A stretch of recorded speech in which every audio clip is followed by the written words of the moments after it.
خودت عیب ماشینت رو تشخیص بده توسط شمع ماشینت. بیا اینجا دوست عزیز. اگر شمع ماشین رو باز کردی دیدی این قسمت بالا اینجوری روغنیه، رینگ و پیستون ماشینت ایراد داره و لاستیک گیت.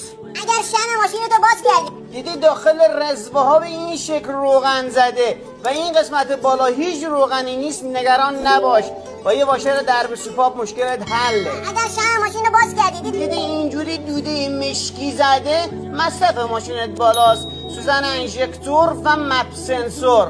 اگر شمع ماشین رو باز کردی و دیدی رد زنگ زدگی و آب این قسمت هست، شک نکن ماشینت واشر زده. اگر شمع ماشین رو باز کردی و دیدی رو چینی شمع ماشینت اینجوری خطای مشکی بود، یعنی وایر ماشینت ایراد داره و هر زمان اکتان بریزید دوستان این قسمت شمع ماشینتون سرخ میشه، نگران نباشید. پیج اوبس داشته باشی هزینه علیکی